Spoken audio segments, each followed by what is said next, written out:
Hi, this is Damon L. Jacobs, and welcome to Tub Talk. Today, my very special guest, is Derrick Sabater.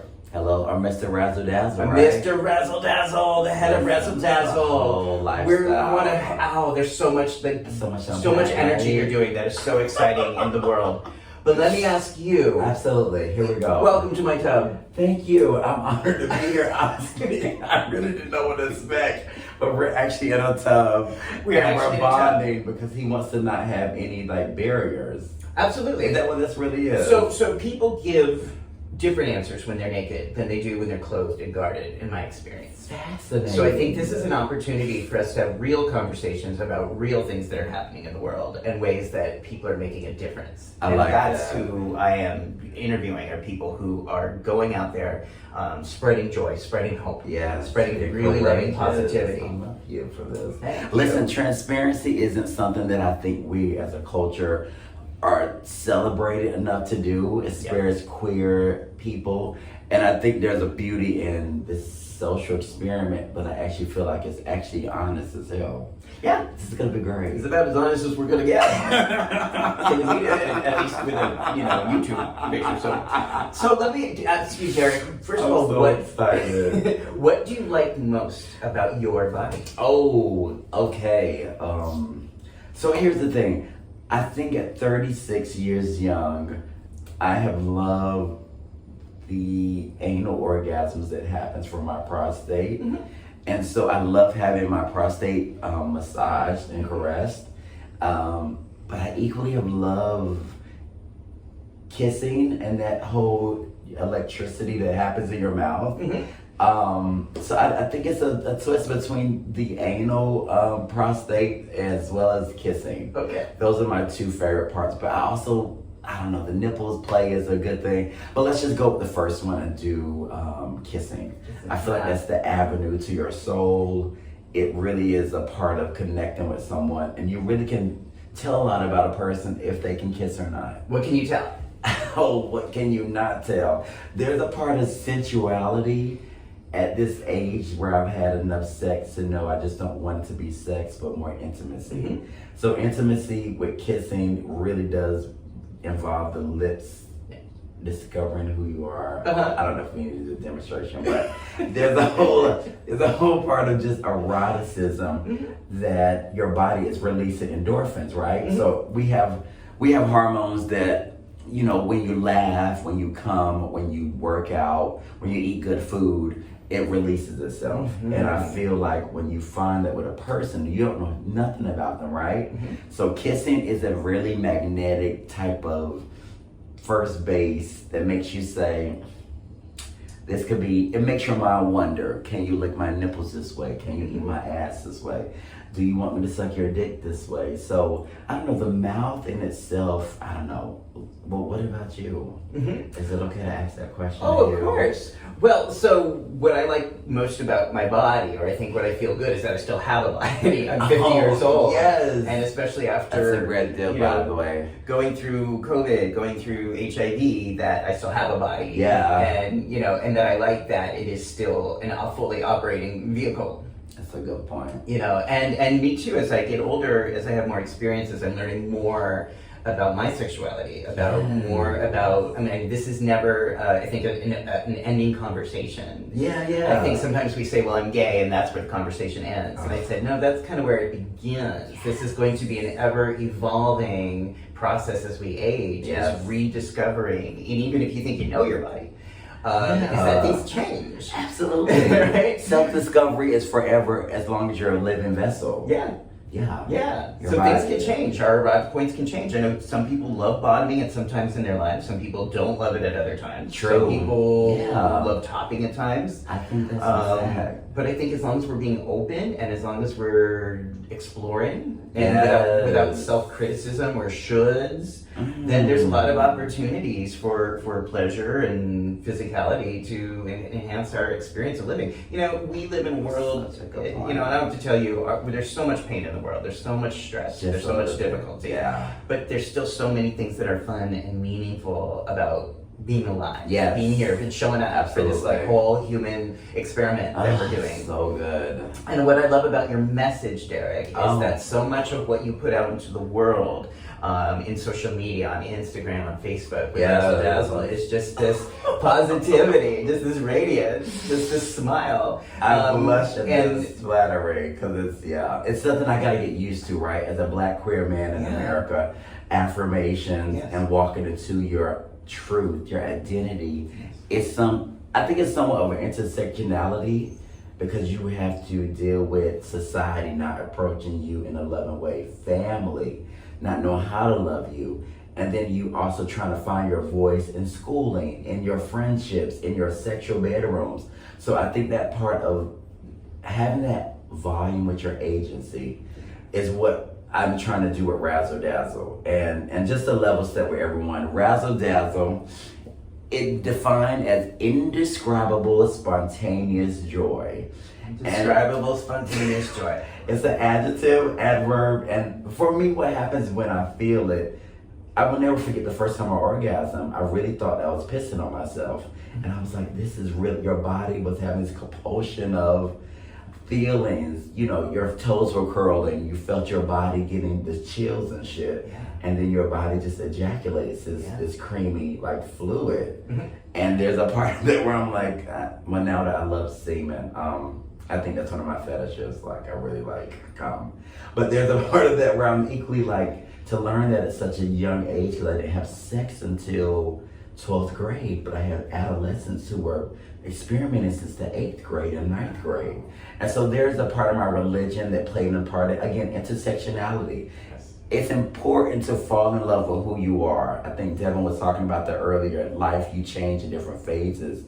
But equally so, it's important to be intentional to your self-journey. Yes. That self-awareness with your journey is what I found through therapy, through friendships, through New York City. Been 14 years. New York City is the best place ever. I don't want to be biased to anybody out there. I'm so sorry. But if you've ever been to New York City, that's where we are. Oh my God, New York City.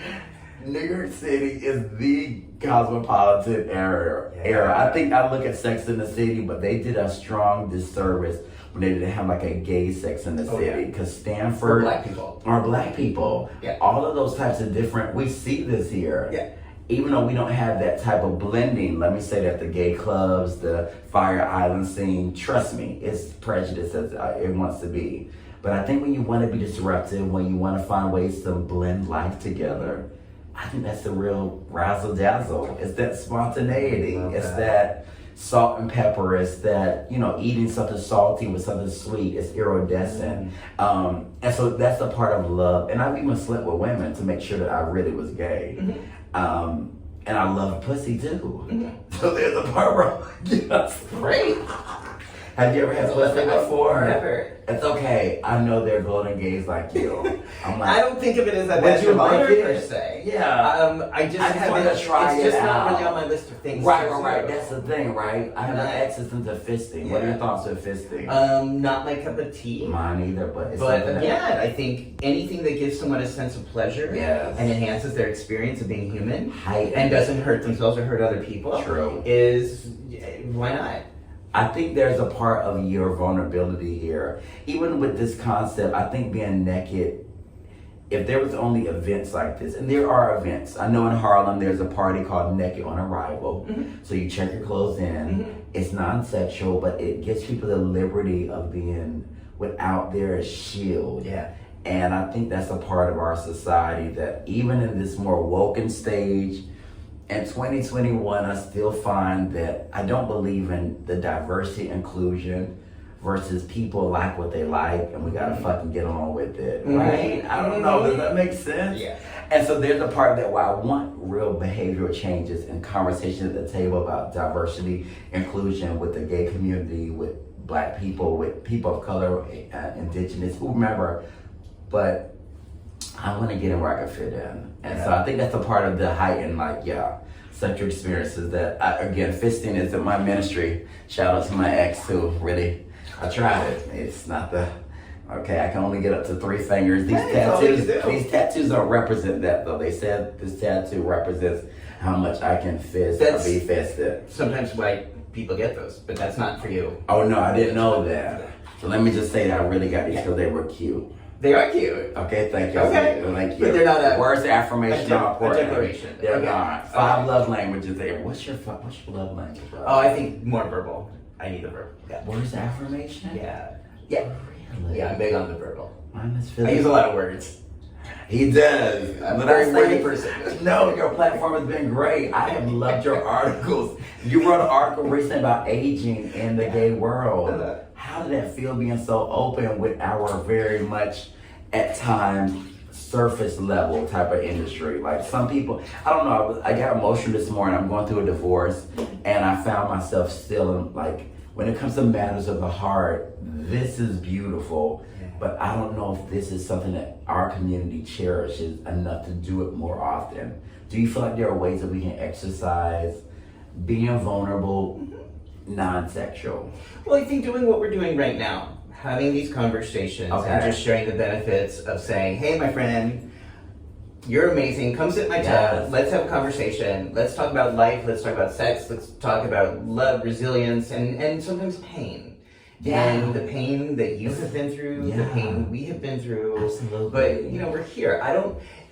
I have a hard time describing a community because I don't really know what the fuck the gay community is. Nor do I really care. No, but I it's know, true. I create the relationships and the families that are right for me. Which means sitting and, hanging out in the afternoon with my friend Derrick and, hanging out in the bathtub because that's what I like. But the chosen family that you're describing, though, I wonder how can we make it disruptive in the sense where we get a stronger community. Here's the thing. I live in Harlem, New York. I live in Manhattan, but I live in a very, the black mecca of what people have known. Blues, James Baldwin, we have the Cotton Club, Apollo Theater. So there's a part of that now seeing what Whole Foods is there, as well as other like gentrification type of moments.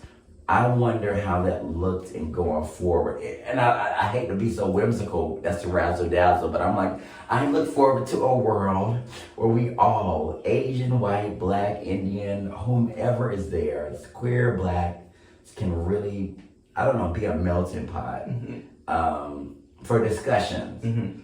At sex parties, that's a whole nother thing. I just went to a circuit party a few weeks ago and at $3 bill. I'm sorry, I can't say names, but I went to a place and it was that black room. Have you ever been to a black room of a party? Yes. Oh. Yes. Oh. How did you like it? I do. I haven't been there $3 bill. It's a little tricky for me in New York City because this is kind of where I do my professional stuff.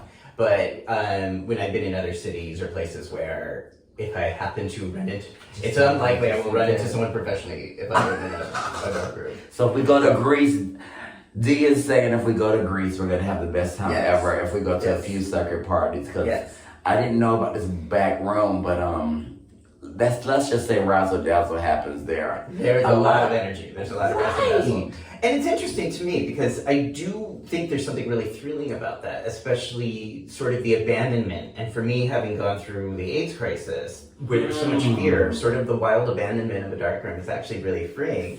At the same time, I'm really like a visual person. So I really like, to see the person, to see their body, to be able to really get the sense of like, what am I dealing with here?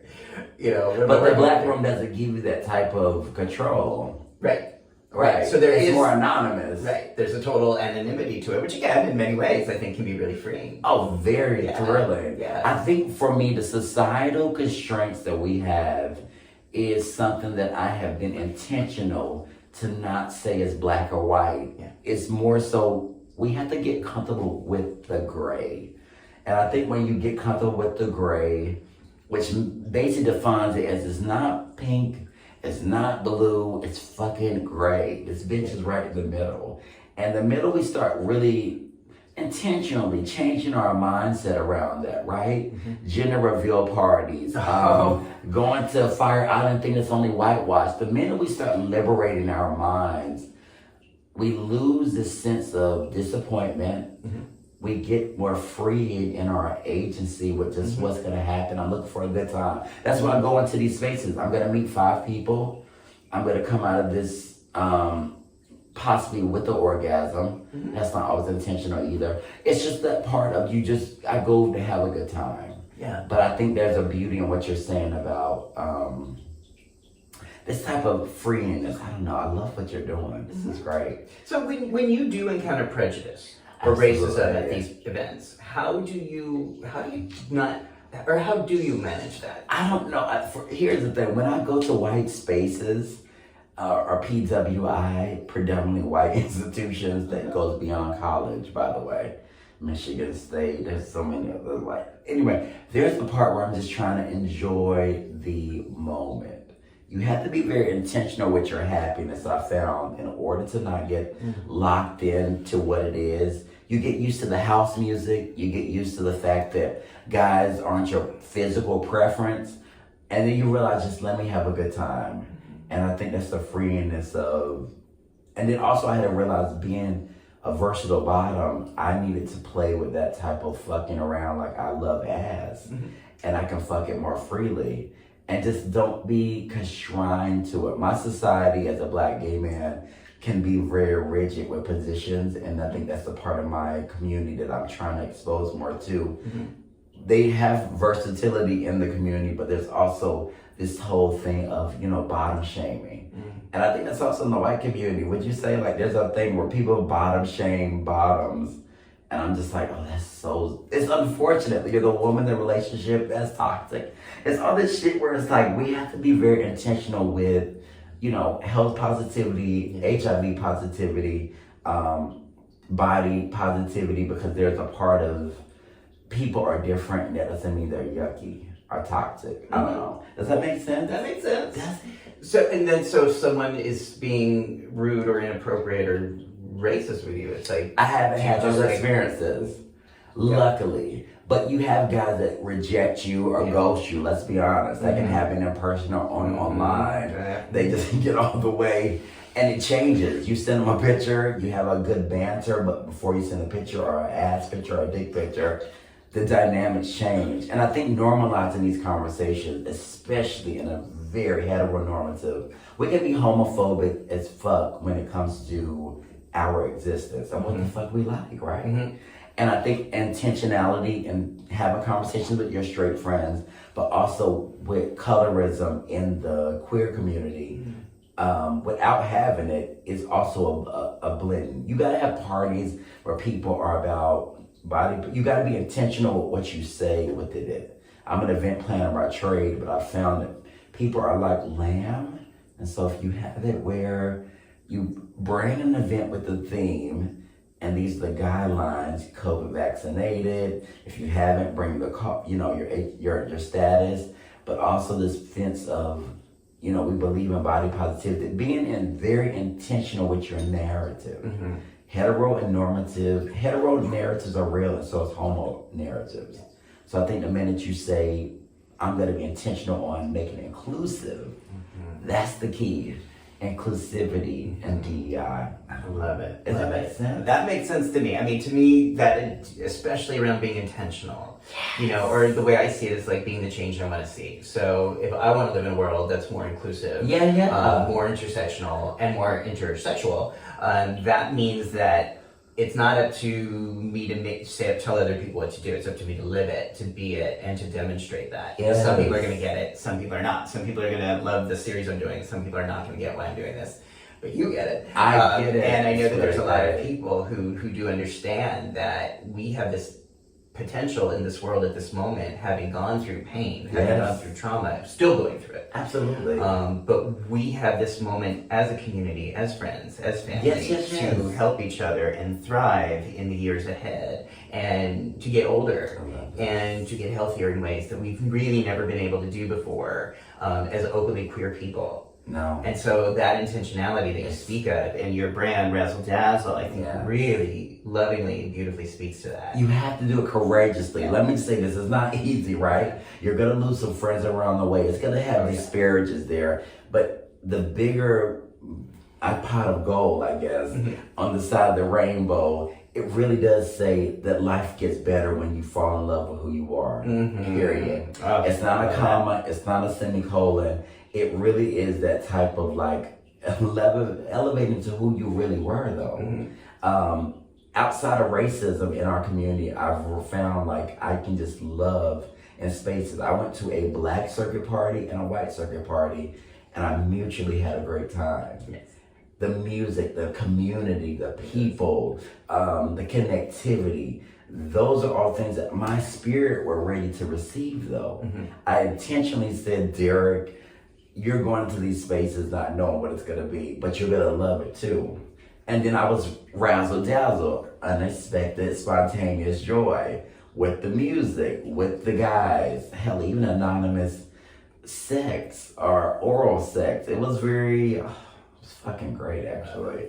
Yeah, probably gonna go back. Yeah, I'm gonna go back in a few weeks. Well, good. Well, on that note, our water's getting cold and the bubbles are popping. So we're gonna leave it there for today. But I hope that you'll come back. Oh, please. We're gonna take always more believe tubs. in coming. Come back, come front, come everywhere. Yes. And it's a pleasure to have you in the tub and talk with you about much. these ideas. And we're just going to keep these conversations going. It's important. Keep up the good work. I'm so glad to be a guest here. All right. People want to follow you. They can just So Derrick Sabater, Razzle Dazzle Sabater. We're going to have some merchandise. People love these clacking fans. When you go to these parties, you get really... Anyway, get you a clacking fan, Razzle Dazzle Sabater, Derrick Sabater. We'll put them both in there. And I'll see you on the next episode of Tub Talks with Damon. Thank you for watching.